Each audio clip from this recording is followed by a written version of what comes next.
Hey guys, welcome back to my YouTube channel. ಎಲ್ಲರೂ ಹೇಗಿದ್ದೀರಾ? I hope ಎಲ್ಲರೂ ಚೆನ್ನಾಗಿದ್ದೀರಾ ಅಂತ ಅಂದ್ಕೋತೀನಿ. ಸೊ ಇವತ್ತಿನ ವ್ಲಾಗ್ ಏನಪ್ಪ ಅಂದರೆ, ಆಲ್ರೆಡಿ ಟಮ್ಲೈನಲ್ಲಿ ನೋಡಿರ್ತೀರ. ಇವತ್ತು ಹಾಸನಾಂಬೆ ಟೆಂಪಲ್ ಹೋಗ್ತಾ ಇದ್ದೀವಿ. ಫಸ್ಟ್ ಟೈಮ್ ನಾನು ಹೋಗ್ತಾ ಇರೋದು. ತುಂಬ ರಶ್ ಇರುತ್ತೆ ಅಂತ ಹೇಳ್ತಾ ಇದ್ದಾರೆ, ಬಟ್ ಆದರೂ ಪರವಾಗಿಲ್ಲ, ರಿಸ್ಕ್ ಆದ್ರೂ ದರ್ಶನ ಮಾಡಲೇಬೇಕಂತ ಹೋಗ್ತಾ ಇದ್ದೀವಿ. ನಾವು ಚಾಮರಾಜನಗರದಿಂದ ಮೊದಲು ಮೈಸೂರಿಗೆ ಟಿಕೆಟ್ ತೊಗೊಂಡಿದ್ದು.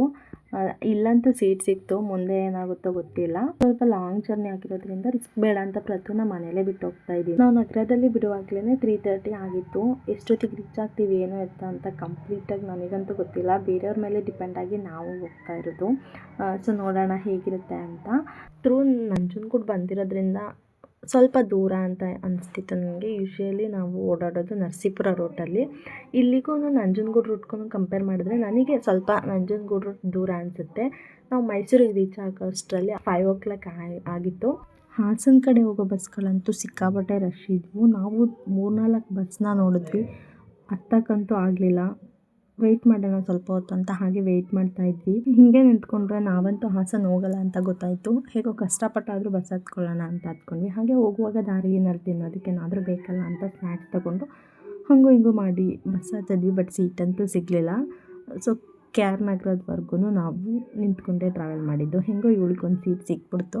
ಸೀಟಂತೂ ಸಿಗಲಿಲ್ಲ. ಆದರೂ ಜರ್ನಿ ನಮಗೆ ಬೋರ್ ಅನಿಸ್ಬಾರ್ದಲ್ವ, ಹಾಗೆ ಸ್ವಲ್ಪ ನಾವು ಫನ್ ಮಾಡ್ಕೊಂಡು ಹೋಗ್ತಾ ಇದ್ವಿ. ರೋಡ್ ಸೈಡೆಲ್ಲ ವೀಡಿಯೋ ಮಾಡಿಕೊಂಡು ಹೆಂಗೋ ಸಿಕ್ಕಾಪಟ್ಟೆ ಫನ್ ಮಾಡ್ಕೊಂಡು ಹೋಗ್ತಾ ಇದ್ವಿ. ಹೋಗ್ತಾ ಫುಲ್ ಕತ್ಲೇ ಆಗುತ್ತೆ. ನಾನಂತೂ ಇದ್ದೇ ಫಸ್ಟ್ ಟೈಮ್ ಈ ರೀತಿ ನೈಟ್ ಟೈಮಲ್ಲಿ ಟ್ರಾವೆಲ್ ಮಾಡ್ತಾ ಇರೋದು. ಕತ್ಲಾಗಿರೋದ್ರಿಂದ ಯಾವ ಊರು ಏನು ಎತ್ತ ಏನೂ ಗೊತ್ತಾಗ್ತಿರ್ಲಿಲ್ಲ. ಆಮೇಲೆ ಗೊತ್ತಾಯ್ತು ಇದು KR ನಗರ ಸ್ಟಾಪ್ ಅಂತ.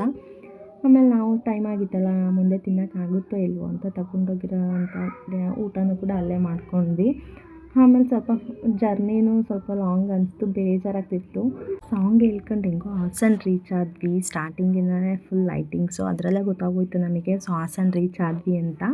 ಸೇಮ್ ಡಿಟ್ಟು ನಮ್ಮ ಮೈಸೂರು ದಸರಾ ಲೈಟಿಂಗ್ಸ್ ಹೇಗಿರುತ್ತೆ ಅದೇ ರೀತಿ ಹಾಸನಲ್ಲೂ ಕೂಡ ಲೈಟಿಂಗ್ಸ್ ಎಲ್ಲ ಇತ್ತು. ಹಾಸನವ್ರು ಯಾರೂ ನಮ್ಮ ಮೈಸೂರಿಗೆ ಬರೋ ಹಾಗೆ ಇಲ್ಲ ಅನಿಸುತ್ತೆ, ಯಾಕೆಂದರೆ ಅಷ್ಟು ಚೆನ್ನಾಗಿ ಅಲ್ಲೇ ಲೈಟಿಂಗ್ಸ್ನ ಎಲ್ಲ ರೋಡಲ್ಲೂ ಹಾಕಿದ್ರು. ನಾವು ಬಸ್ ಸ್ಟಾಪಿಂದ ಟೆಂಪಲ್ ಹತ್ರ ಹೋಗ್ಬೇಕಂದ್ರೆ ಆಟೋಗಳು ಸಿಕ್ಕುತ್ತೆ ಮತ್ತು ಬಸ್ಸು ಕೂಡ ಇರುತ್ತೆ. ಆಟೋಗಳೆಲ್ಲರೂ ಅಲ್ಲೇ ಬರ್ತೀರಾ ಅಂತ ಎಲ್ಲರೂ ಕೇಳ್ತಾ ಇರ್ತಾರೆ. ನಾವು ಆಟೋದಲ್ಲಿ ಹೋಗೋದು ಬೇಡ, ಬಸ್ಸಲ್ಲೇ ಹೋಗೋಣ ಅಂತ ಹೋದ್ವಿ. ಬಟ್ ಆದರೆ ಬಸ್ ಕೂಡ ಯಾವುದೋ ಒಂದು ಸರ್ಕಲ್ ಬರುತ್ತೆ, ಆ ಸರ್ಕಲಲ್ಲೇ ಸ್ಟಾಪ್ ಮಾಡಿ ಅಲ್ಲಿಂದ ಟೆಂಪಲ್ಗೆ ನಡ್ಕೊಂಡು ಹೋಗ್ಬೇಕಂತ ಹೇಳಿದ್ರು. ಇಲ್ಲಿ 3 ಥರ ಎಂಟ್ರಿ ಸಿಗುತ್ತೆ. ಒಂದು 300 ರುಪೀಸು, ಇನ್ನೊಂದು ಧರ್ಮ ದರ್ಶನ, ಆಮೇಲೆ 1000 ರುಪೀಸ್ದು. ನಾವು ಹಿಂಗಿದ್ರು ನಾಳೆ ಬೆಳಗ್ಗೆನೇ ರಿಟರ್ನ್ ಹೋಗ್ತಿರೋದ್ರಿಂದ ಧರ್ಮದರ್ಶನಕ್ಕೆ ಹೋಗೋಣ ಅಂತ ಅಲ್ಲೇ ಹೋಗಿದ್ದು. ಹೋಗುವಾಗ ದಾರಿಲಿ ಈ ರೀತಿ ಆಟ ಸಾಮಾನುಗಳು ಮತ್ತು ಸರ್ಕಸ್ಸು ಈ ರೀತಿ ಎಲ್ಲ ಇತ್ತು. ನೋಡೋದಕ್ಕಂತೂ ಸಖತ್ತಾಗಿತ್ತು. ಮತ್ತು ಅಲ್ಲೇ ಏನು ಬೇಕಾದರೂ ತೊಗೋಬೋದು. ಕ್ಯೂಟಾಗಿರೋಂಥ ಡಾಲ್ಗಳು, ಈ ಥರ ಪ್ಲೇಟ್ಸ್ಗಳು ಸಿಕ್ಕಾಪಟ್ಟೆ ಇತ್ತು. ಹಾಗೆ ಮಕ್ಕಳಿಗೆ ಆಟ ಆಡೋದಕ್ಕೂ ಚೆನ್ನಾಗಿತ್ತು. ಎಲ್ಲ ಲೈಟಿಂಗ್ಸ್ ಜೊತೆಗೆ ಅದನ್ನ ನೋಡೋದಕ್ಕೆ ಒಂಥರ ಖುಷಿ ಆಗ್ತಿತ್ತು.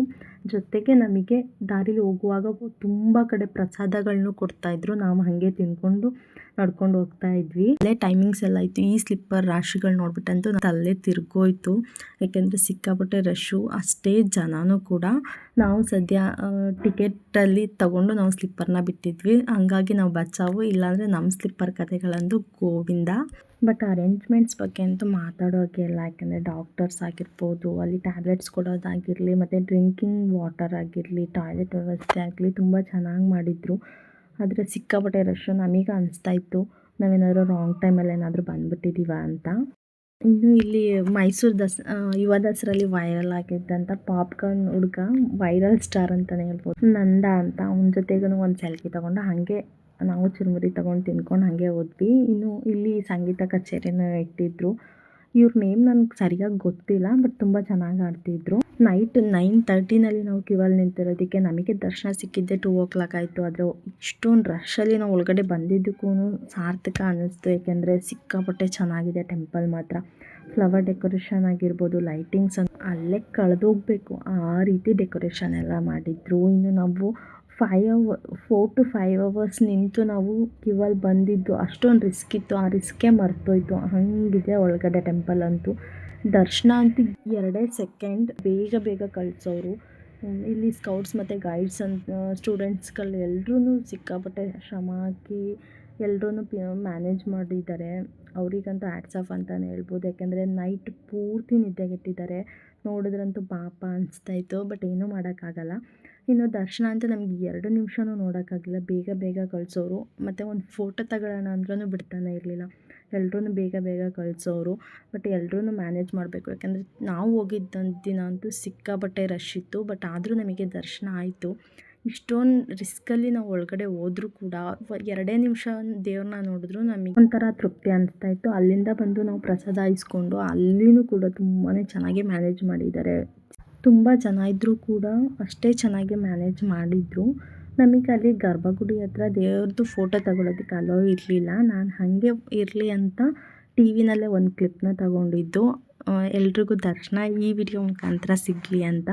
ದೇವಸ್ಥಾನದ ಮುಂಭಾಗ ಅಂತೂ ಇನ್ನೂ ಚೆನ್ನಾಗಿ ಕಾಣಿಸ್ತಾ ಇತ್ತು. ನನಗೆ ಈ ದೇವ್ರ ಹಿನ್ನೆಲೆ ಬಗ್ಗೆ ಅಷ್ಟೊಂದು ಗೊತ್ತಿಲ್ಲ. ಬಟ್ ನನಗೆ ಗೊತ್ತಿರೋದು ಒಂದೇ, ಇಲ್ಲಿ ಇವಾಗ ಹಚ್ಚಿದಂಥ ದೀಪ ಮತ್ತು ಹಾಕಿರೋಂಥ ಹೂವು ಇನ್ನು ವರ್ಷದವರೆಗೂ ಆರಲ್ಲ ಮತ್ತು ಆ ಹೂವು ಕೂಡ ಬಾಡಲ್ಲ ಅಂತ. ಇನ್ನು ಬರೋ ವರ್ಷದವರೆಗೂ ಈ ದೇವಸ್ಥಾನ ಅದು ಬಾಗಿಲು ಓಪನ್ ಆಗಲ್ಲ ಅಂತ ಗೊತ್ತು. ವರ್ಷದಲ್ಲಿ ಕೇವಲ 15 ದಿನ ಮಾತ್ರ ಈ ದೇವಸ್ಥಾನ ಓಪನ್ ಇರೋದು. ಸೊ ಇದಾಗಿತ್ತು ಇವತ್ತಿನ ವ್ಲಾಗ್. ಈ ವ್ಲಾಗ್ ನಿಮ್ಮೆಲ್ರಿಗೂ ಇಷ್ಟ ಆಗಿದ್ದರೆ ಪ್ಲೀಸ್ ಒಂದು ಲೈಕ್ ಮಾಡಿ, ಹಾಗೆ ಶೇರ್ ಮಾಡಿ. ಈ ಚಾನಲ್ನ ಇನ್ನೂ ಯಾರೆಲ್ಲ ಸಬ್ಸ್ಕ್ರೈಬ್ ಮಾಡ್ಕೊಳ್ದೆ ನೋಡ್ತೀರಾ ಪ್ಲೀಸ್ ಸಬ್ಸ್ಕ್ರೈಬ್ ಮಾಡಿ.